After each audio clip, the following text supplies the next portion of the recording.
I watched every Christopher Nolan movie, and the question I wanted to answer was simple. Which one is actually the best? Not the most popular, not the highest grossing. The best movie ever by Nolan? He has no weak films in his filmography. Every one of his movies is worth watching. Among his 12 films as a director, I will review them one by one, starting with his debut film.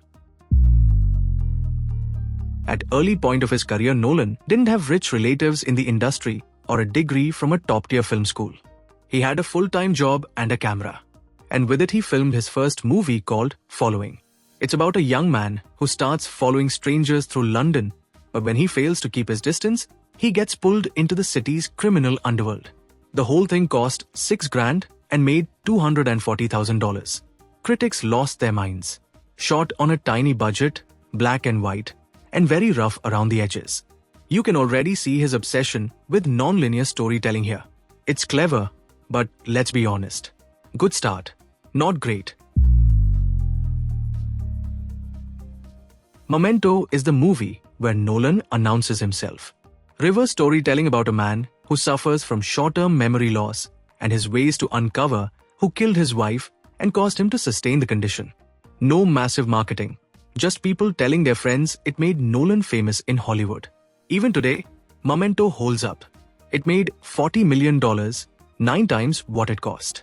It's tense, smart, and unforgettable.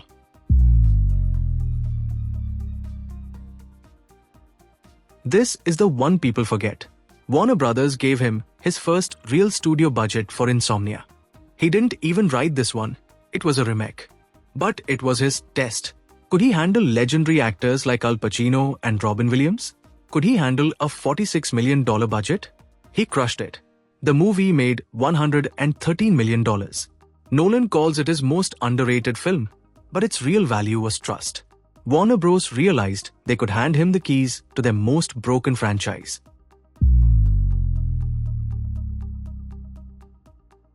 In 2003, Batman was dead. Batman and Robin had killed the brand. Nolan stepped in and wanted to make the film very real. Real cities, real stunts, real stakes. This changed superhero movies forever. Batman feels real, grounded, and psychologically broken.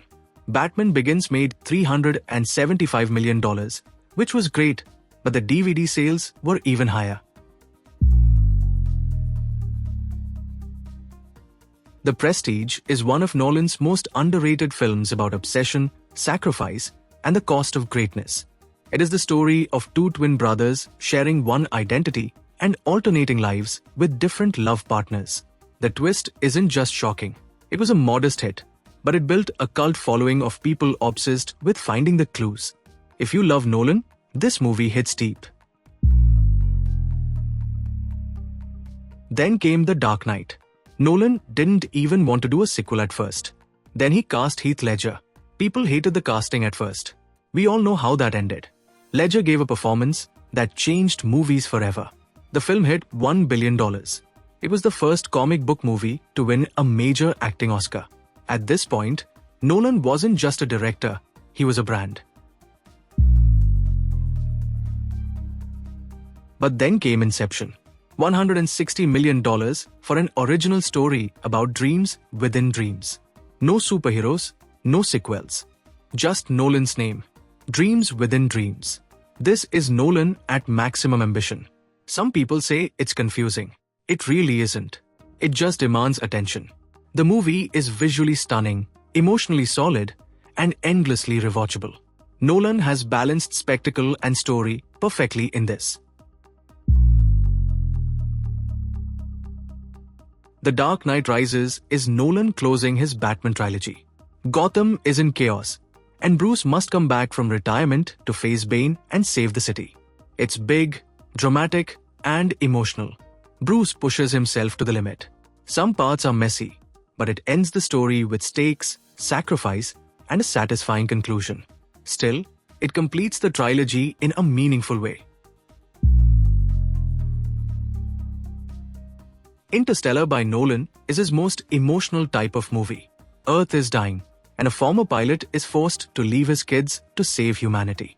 The real enemy is in space. It's time. Every hour away costs years back home. and Cooper watches his children grow up without him. Big science, real physics, and a powerful score, but the heart of the film is love and sacrifice. The movie has its heart and story, and the cinematography of the movie is brilliant, especially near the black hole. That docking scene alone is legendary. For many people, this is their favorite Nolan film. Dunkirk is a movie with minimal dialogue, maximum tension. It's impressive, but emotionally distant. You admire it more than you connect with it. The movie uses real locations, and practical effects put you right in the evacuation. Dunkirk is the highest-grossing World War II movie ever. It's immersive and intense, more experience than story, showing survival, courage, and the chaos of war. Tenet was meant to be Nolan's masterpiece. It had a $200 million budget, but released in mid-2020, right when theaters were empty. It made just $58 million in the US, becoming his first real flop, even though it did better overseas. The bigger fallout came later. Warner Bros. Put their all 2021 films on HBO Max without telling their directors. Nolan wasn't happy with this, called HBO Max the worst streaming service, and ended a 20-year partnership. After his partnership with Warner Bros. Ended, he took Oppenheimer, a 3-hour R-rated biopic about scientists, to Universal. He demanded $100 million for the budget and full creative control. People thought he'd lost it. The movie turned out to be intense, heavy, and incredibly well made, which proved Nolan doesn't need spectacle to be powerful. And also Barbenheimer happened.